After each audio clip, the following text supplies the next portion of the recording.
18.2D notes. Yesterday we dealt with how do you use the unit circle to find the values of sine, cosine, and tangent for the special angles 30, 45, 60, and everything that's coterminal to that. Today we're going to talk beyond the unit circle, but I got to do a few things to get us set up. Let's first talk about each quadrant, where it is, what's in there, what kind of signs do we have in the quadrants.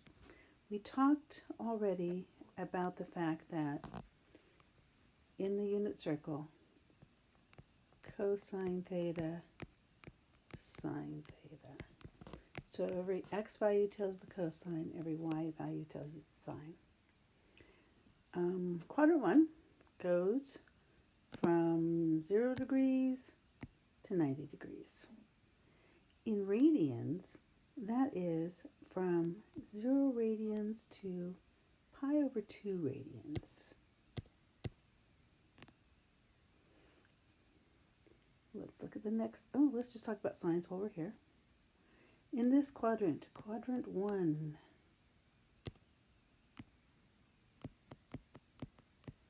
positive x's, positive y's. That means positive sine, positive cosine, positive sine, because this is my x on the cosine, this is my y on the sine, and tangent is y divided by x.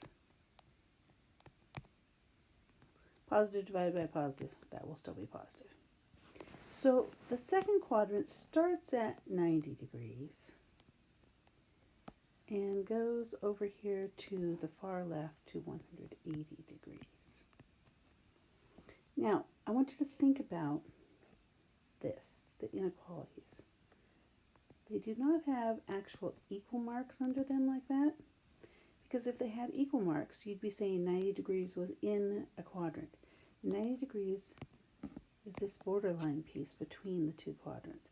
When we filled out our trig mega table, we didn't write down that 90 degrees was in quadrant 1 or in quadrant 2. We put down that it was between quadrant 1 and 2, or we put down that it was a positive part of the x-axis. Sorry, vertical, positive part of the y-axis. So we don't want those things. We do need to look at what radians match up with that. If we say 90, we're talking pi over 2. If we say 180, we're talking about pi. So, pi over 2 and just plain pi. And it certainly makes sense that where that last quadrant left off is where the new quadrant starts. So my next one will start with pi as a continuation of that. Let me do my degrees. If this one left off at 180, I'm going to start with 180 degrees. If I look at my unit circle, I can say that means I'm going from 180 degrees, which is the pi, and I already wrote down that pi, up to 270 degrees, which is my pi over 2.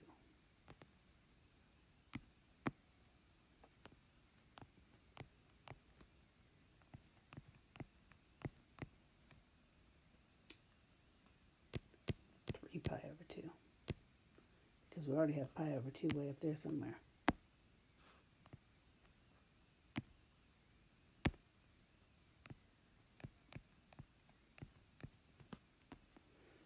Which means the next one we'll pick up starting with 3 pi over 2. Let's look at quadrant 4. I've been ignoring the signs. I'll come back and hit the signs. Quadrant 4 starts with 270, which is 3 pi over 2, and goes up to 360, which is 2 pi. So 270 degrees up to 360 degrees. 3 pi over 2 up to 2 pi. Let's talk about the signs in those quadrants. Here we have quadrant 2, and my x's are going left, so they're negative, but my y's are still going up, so they're positive. So my cosine is negative, My sign is positive. And if I divide with two different signs, I get a negative. Quadrant 3, my x's are going left, so they're negative. My y's are going down, so it's negative. I always like to remember positive, positive, negative, negative. Those are opposite from each other. So in my little table, I'll say negative cosine, because my x's were negative, negative sine, because my y's were negative. And if you do negative divided by negative, you get a positive. Quadrant 4,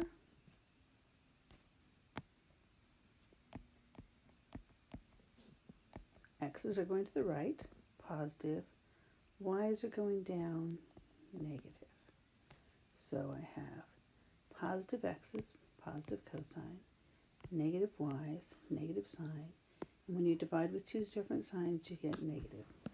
The other way to remember that is all students take calculus. In quadrant 1, they are all positive. In quadrant 2, S for students, S for sign. Only the sign is positive. Quadrant 3, T for take or T for tangent. Only the tangent is positive. Quadrant 4, C for cosine or C for calculus. Only the cosine is positive. That all students take calculus, that works for telling what's positive. Okay, right in there. If you need to pause it and look at it now, you can do that, but I didn't want you to wait for where I didn't need to do that. Okay.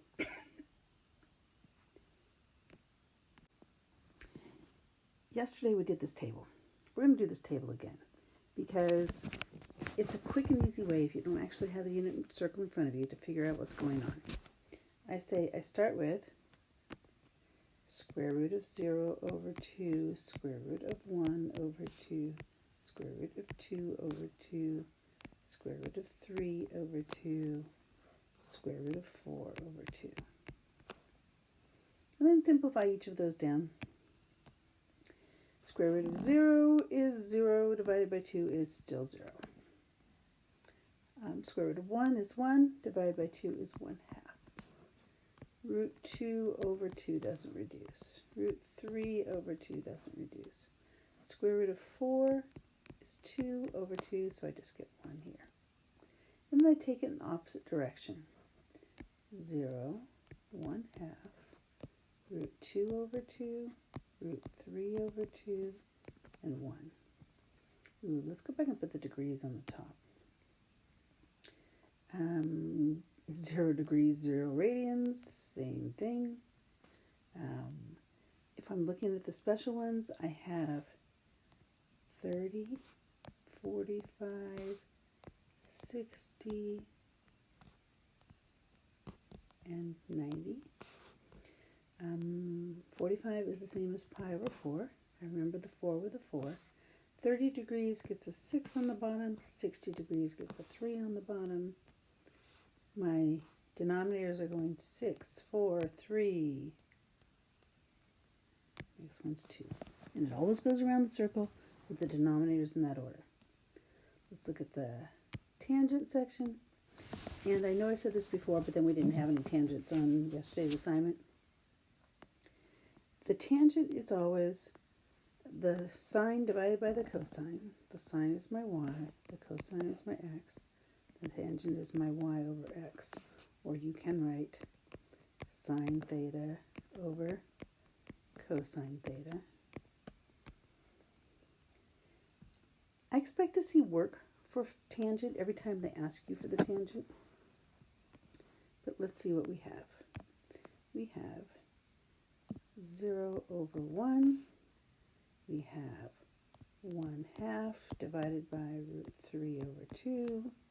We have root 2 over 2 divided by root 2 over 2. We have root 3 over 2 divided by 1/2.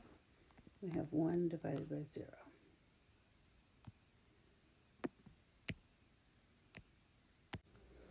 Zero over 1, and that's 0. Remember the little shortcut I said yesterday? If you're dividing two fractions and they have the same denominator, wipe out the denominator. Think about this one as 1 over root 3. Can't have root 3 on the bottom. Root 3, root 3. This turns into root 3 over 3. Kind of running off the edge on that one. But that's what that answer is. The next one, I could wipe out the 2's on the bottom, which just leaves me root 2 over root 2. Or I could look at it in the first place and say, wait a minute, anything divided by itself is going to be 1. I still want to see this fraction, but you don't need to show work to reduce it. The next one, if I wipe out my 2's, I get root 3 over 1, which is just root 3. The last one, remember that when you have 0 on the bottom, you're undefined.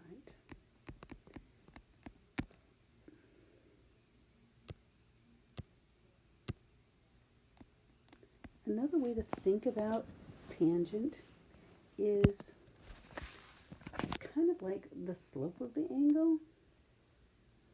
If I look at this and I'm trying to talk about 90 degrees,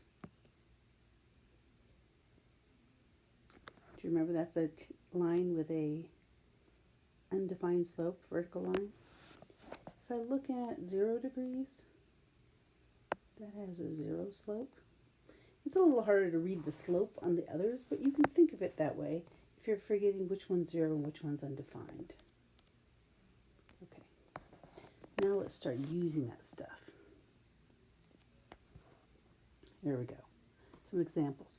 Yesterday, I only gave you examples in the notes that were angles between 0 and 360, or between 0 and 2 pi. Now I'm doing ones that are beyond that. I'm going to find a coterminal angle. In other words, get it down to something normal, and then you can actually work with it. So coterminal angle means I need to add and subtract a full circle.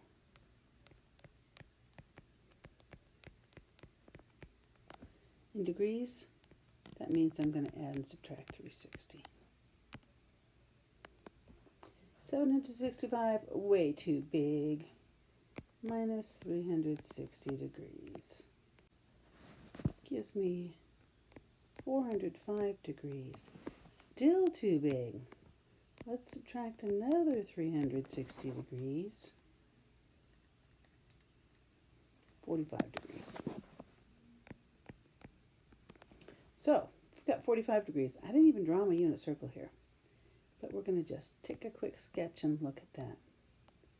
45 degrees is over here. That's quadrant 1. Reference angle. If you're at 45 degrees, how far is it to the nearest part of the x-axis? 45 degrees. Remember that at that point the sine is the y, the cosine is the x, tangent is the y over the x. I also know that when I'm in quadrant 1, all my signs are going to be positive, so I don't have to worry about putting any negatives in there. So I'm thinking 45 degrees. I'm thinking I'm going to look at this table. I'm going to look at all those numbers right there. The sine, hey, if you know 45 degrees is the one that's in the exact center, it's the one where the sine and the cosine are the same. Maybe sines would be different. But it's the root 2 over 2, root 2 over 2. I always remember that the one that's in the exact center has the same x, the same y, the same sine, the same cosine, the same number on the top and the same number on the bottom, except of course the top has a radical. Just a way to remember it. And the tangent would be root 2 over 2 divided by root 2 over 2. Yes, I want to see that. But I don't think you need any work to reduce that, do you? Let's look at negative 150 degrees. This time, 150 is on the unit circle, but negative 150 is not on the unit circle. So I need to adjust it by doing plus 360 degrees.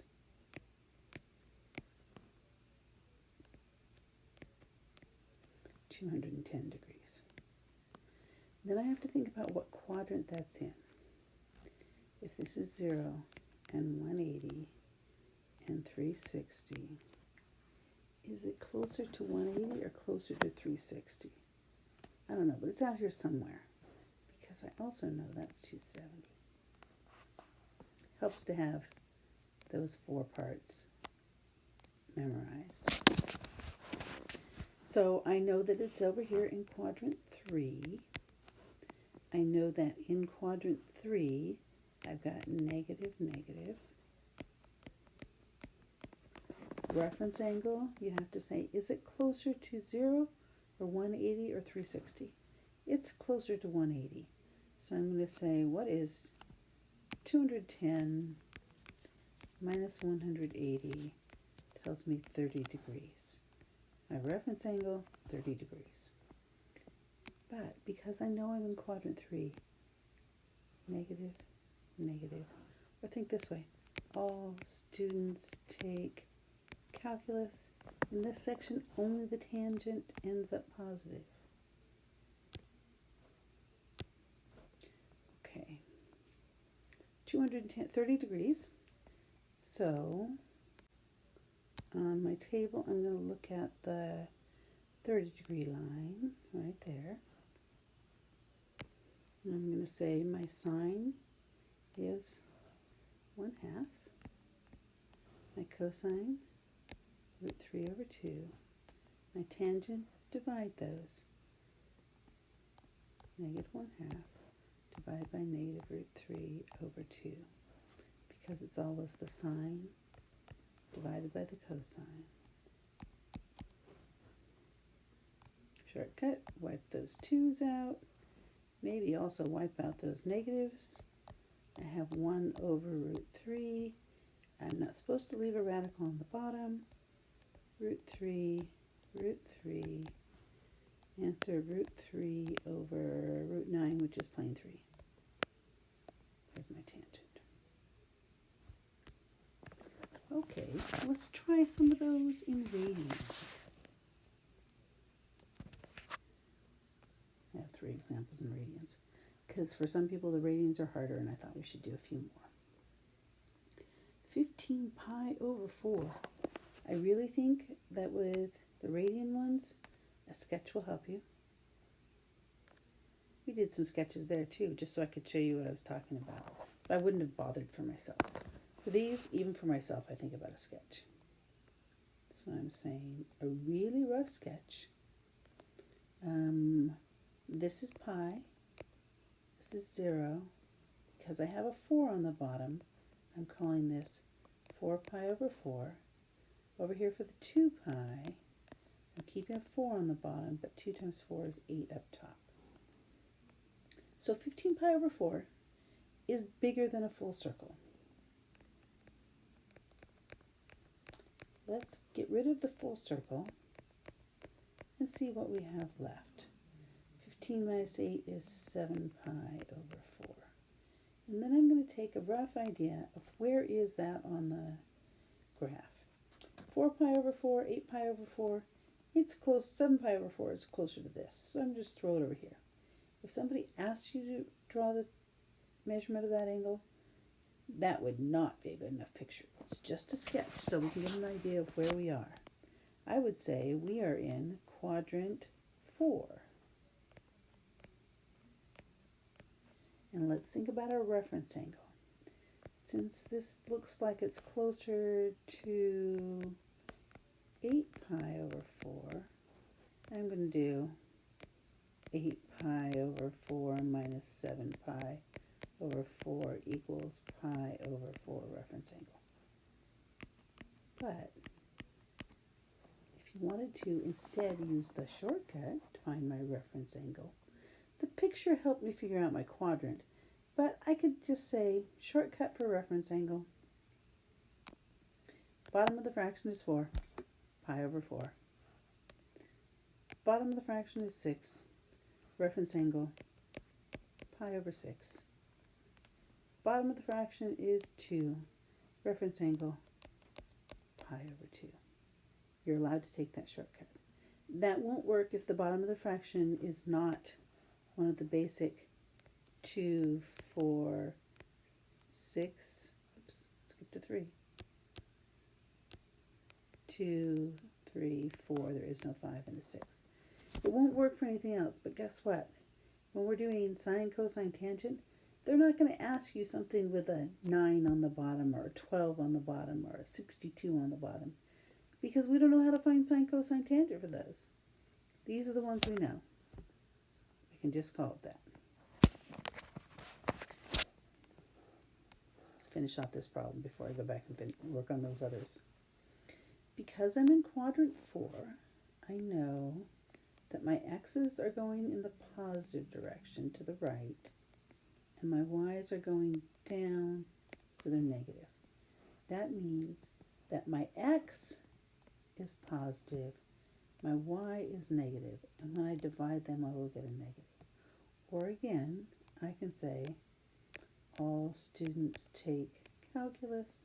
In this quadrant, only cosine gets to be positive. Whichever way is easier for you to remember it.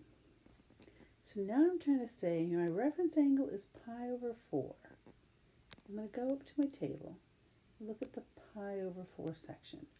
Or if you can remember that pi over 4 is the same as 45, it's the one that's in the middle. The one that's in the middle has the same answer for sine and cosine, except you can see one's positive and one's negative. It has that 2 on the top and the bottom, because it's right in the middle. It's matching. Everything's the same. Of course, it has to be root 2, not just plain 2.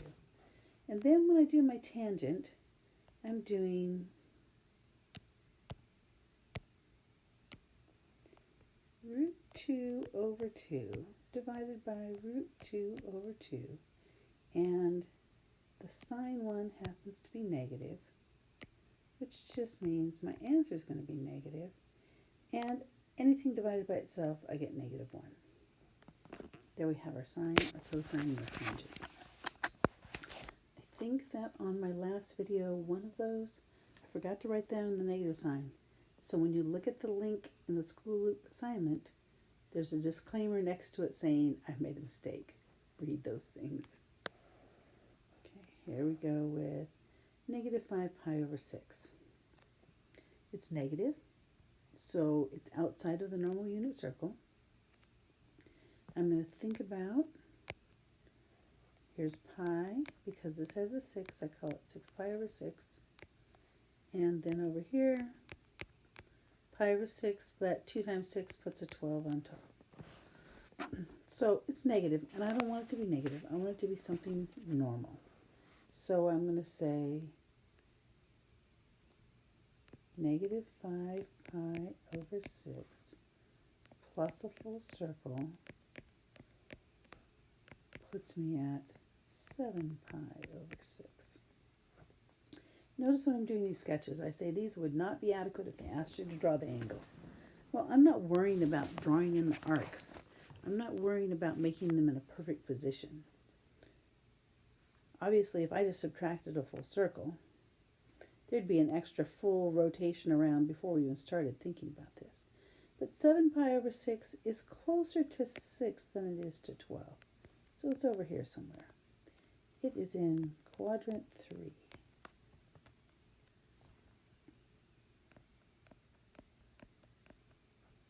And in quadrant 3, my signs are x is going left, so they're negative, y is going down, so it's negative.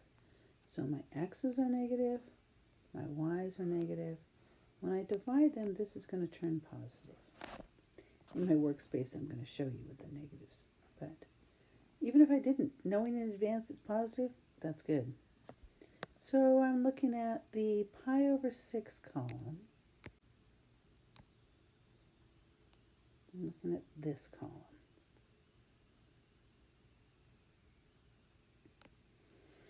My sine is 1/2. My cosine, root 3 over 2. My tangent, divide those two things.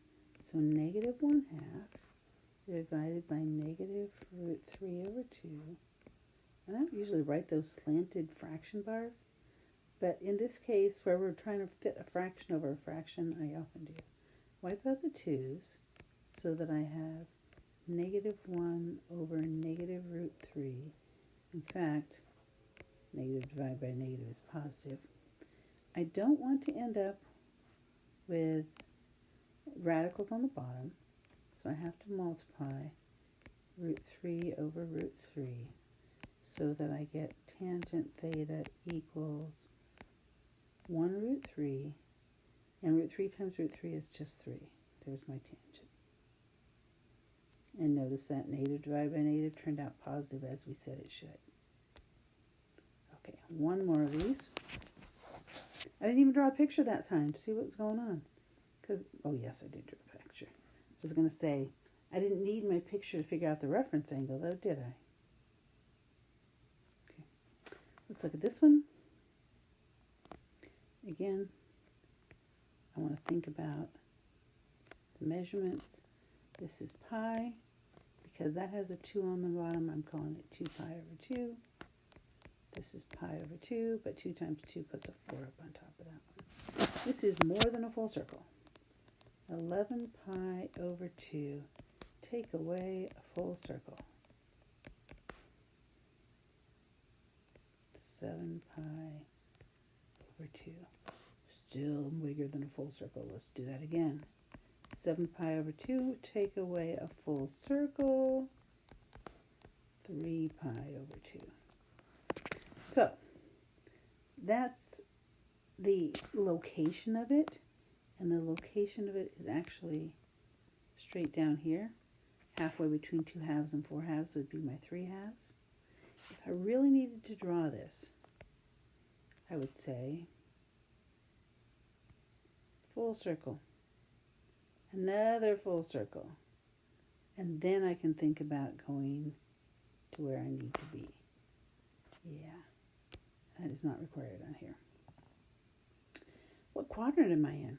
I'm not really in a quadrant, am I? I am halfway between 3 and 4, and I could start by saying between quadrant 3 and 4. Putting this on the top because that's not the short way to do it. Between 3 and 4. The short way to do it is say I'm on the negative part of the y-axis. And I think that one of these that pointed straight down like this was the one where I messed up on the last video. So I have a hard time saying all students take calculus when I'm not really in a quadrant. So I have to think instead about sideways 0, down 1. If you have your unit circle, you'd already know that, but I have to think about that. So I'm going to say have I written it anywhere yet? Cosine theta is my x, my sine theta is my y. So I can look at 0 is my x, my cosine, y is my sine, -1, and when I go to divide this thing, I have the sine divided by the cosine, which is undefined. Okay. Then we have some other problems that don't even deal with a unit circle. This time they did not tell me it was a unit circle.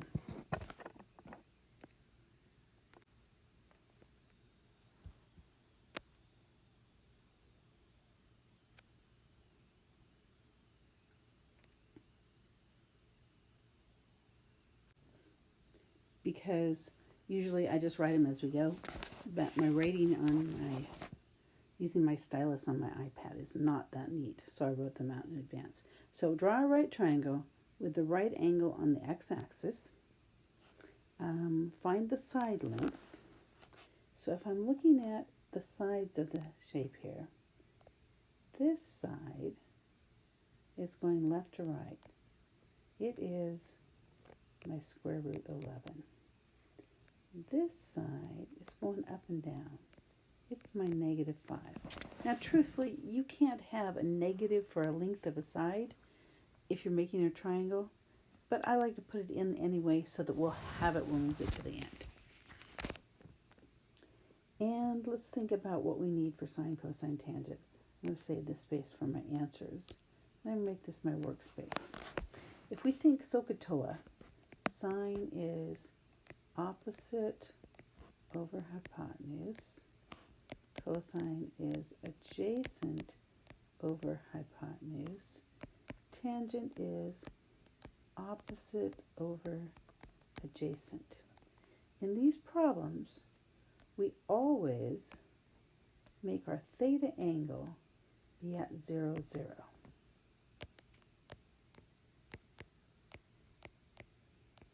And if theta is at 0, 0,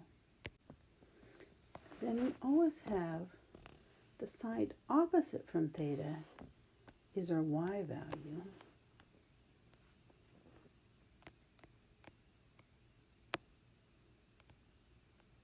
The side adjacent to theta is always our x value.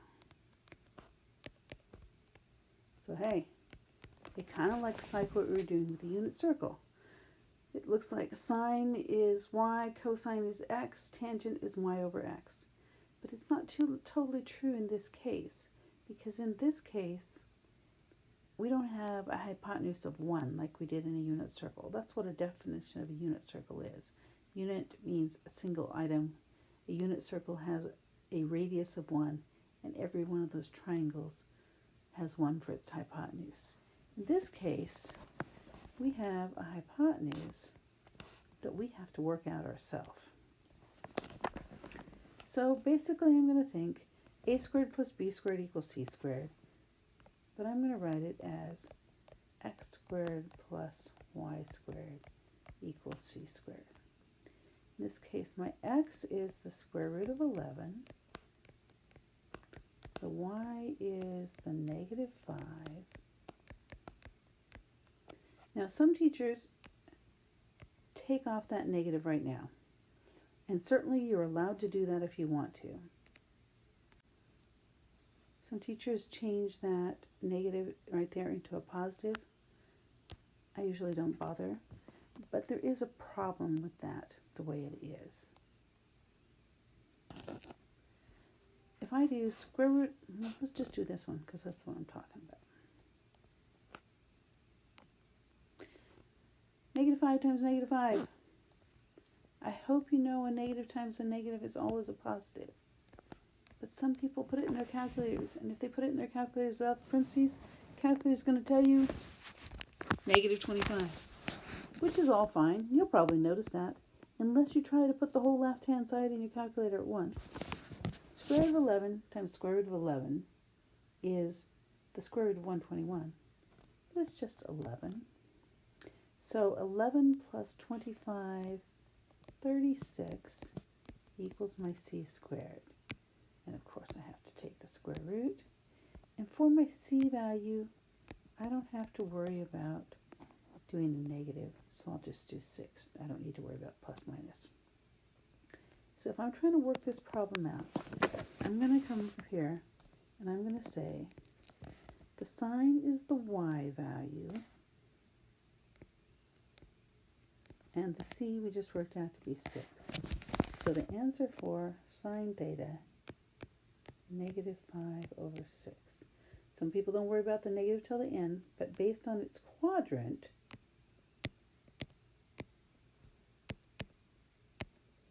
I know that only cosine gets to be positive.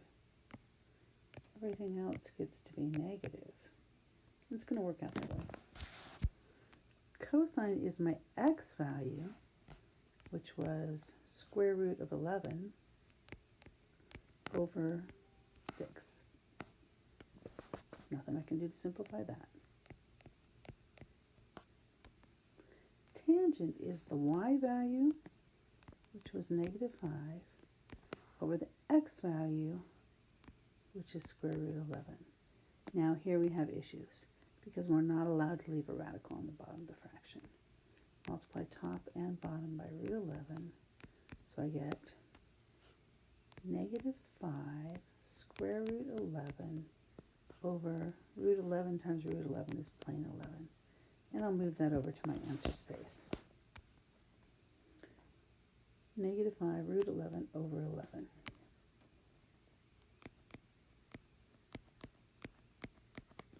Okay, there are, I think, just maybe 4 of that type at the end of the assignment. But remember that when it's not a unit circle, I can't just use sine as y. I have to use y over the hypotenuse. I can't just use cosine as x.